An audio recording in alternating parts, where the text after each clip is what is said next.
Good morning friends, চলে আসলাম আবারও নতুন একটা ব্লগ নিয়ে তোমাদের সামনে। তবে আজকে ব্লগটা কিন্তু অন্যরকম হতে চলেছে, তো তোমরা দেখতে থাকো, আশা করি ভালো লাগবে। তো সব প্রথমেই জানাই যে তোমরা সবাই কেমন আছো, আশা করি ভালো আছো, আমিও ভালো আছি।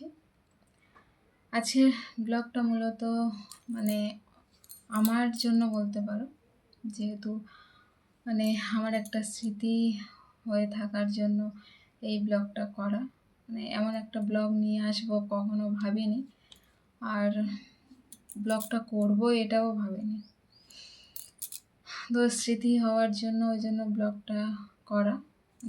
অনেক দিন পর হলেও আমি দেখতে পারবো যে কতটা কষ্ট করেছিলাম একটা খুশির খবরের জন্য, একটা নতুন প্রাণের জন্য, একটা নতুন জীবনের জন্য কতটা কষ্ট করেছিলাম, সেটার জন্য এই ব্লগটা মূলত করা। তো তোমরা যদি ভালো লাগে তো দেখো। এই ব্লগটা করার একটাই কারণ যে অনেকটা স্ট্রাগল করেছিলাম, নিজে অসুস্থ ছিলাম। তোমরা জানো যে আমার পক্স হয়েছিল, তো পক্সের বেশি দিন যায়নি, এই টেস্টটা করাতে হয়েছিল। তখনও একটা অসুস্থ, আর কেমন শরীর দিচ্ছিল না, এরকমই অবস্থা, এনার্জি ছিল না। জানো যে পক্স হলে কেমন কষ্ট হয়। তো আমার ভীষণই হয়েছিল, যেটা বলতে পারো পুরো এখনো পর্যন্তই আছে, পুরো ভরে গেছে, এরকম হয়েছিল। ফেসেও দাগ আছে এখনো। তো এরকমই চলাকালীন আমাদের একটা নিয়ম আছে, 21 দিন পর একটা স্নান হয়। তো 21 দিন স্নানের পর 2 দিন পর আমাকে যেতে হয়েছিল টেস্টের জন্য, যেহেতু আমাদেরকে ডাকা হয়েছিল 2 দিন পর। তো কলকাতা ছুটতে হয়েছিল। ওখানে একটা জায়গা থেকে আরেকটা জায়গায় যাওয়া আসা প্রচুর কষ্ট বলতে পারো। ওরকমই কষ্ট করে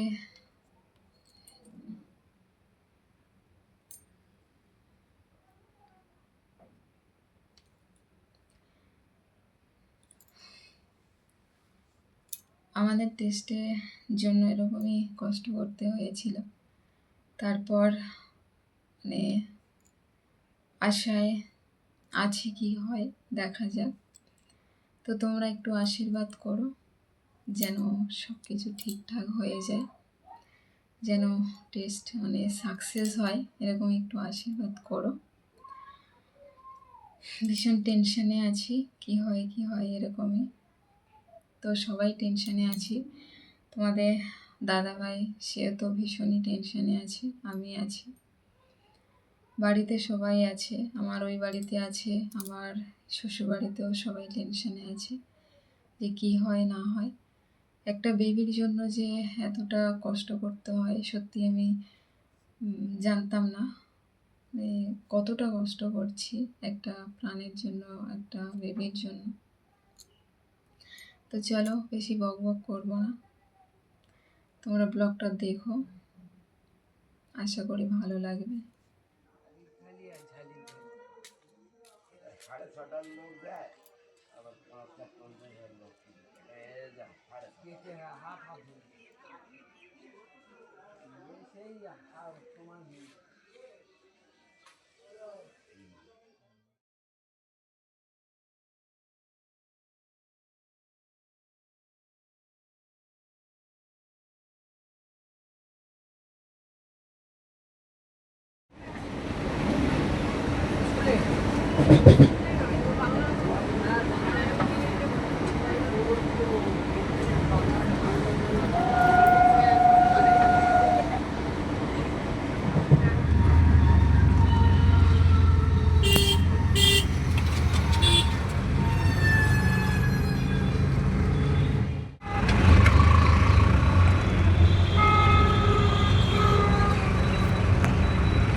টয়লেট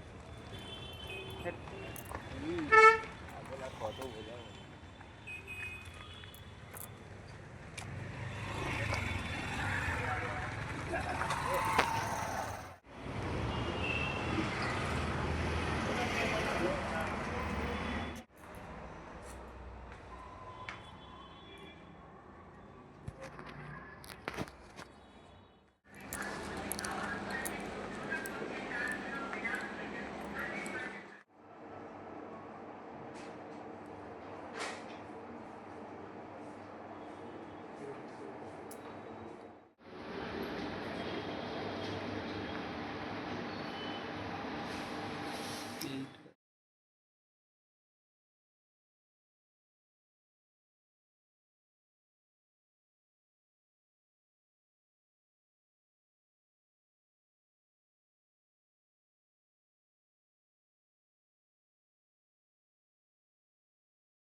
দাদা আমি গেটের সামনে দাঁড়িয়ে আছি।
বলছি আমাদের একটু রিপোর্ট জমা নিয়েছি, আমরা চলে এসেছি।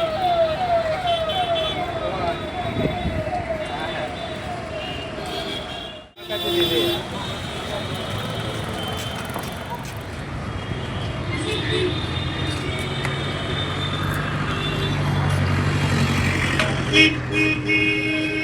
পেয়ারা কিনবে?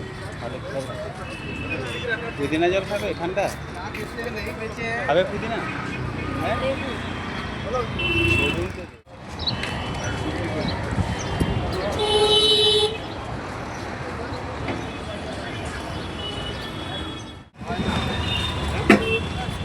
হ্যাঁ কত?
এইমাত্র বাড়িতে আসলাম। বাড়িতে আসার পর সাথে সাথে তোমাদের সামনে আসতে পারিনি। স্নান করে ফ্রেশ হয়ে তারপর তোমাদের সামনে আসলাম। আজ অনেকটা কষ্ট হয়েছে, দু জায়গায় যে ঘুরতে হয়েছে, যেতে হয়েছে এই গরমের মধ্যে। ভীষণই গরমও ছিল। পুরোটা হয়তো শেয়ার করতে পারিনি তোমাদেরকে, যতটুকু শেয়ার করেছি, যতটুকু পেরেছি ততটুকুই শেয়ার করেছি তোমাদেরকে, যেহেতু অনেকটা কষ্টের মধ্যে ছিল আর মনটাও ভালো ছিল না, সেই জন্য পারিনি, বারবার ক্যামেরা অন করতে পারিনি। তো বাড়িতে এসে স্নান করে ফ্রেশ হয়ে তারপর তোমাদের সামনে আসলাম। এবার একটু রেস্ট নেব। তো এই ছিল আমার আজকের ব্লগটা ভালো লাগলে লাইক, কমেন্ট, শেয়ার ও সাবস্ক্রাইব করে দিও। আমার পাশে থেকো, সাপোর্ট করো। দু জায়গায় ঘুরে অনেকটা ক্লান্ত হয়ে গেছি, তাই ব্লগটা আর বেশি বাড়াবো না, বেশি বক বক করবো না। তো চলো, আর বেশি বক বক করবো না। টাটা, ভালো থেকো, সুস্থ থেকো সবাই। আর সবাই একটু আশীর্বাদ করো যেন সব ঠিক হয়ে যায়।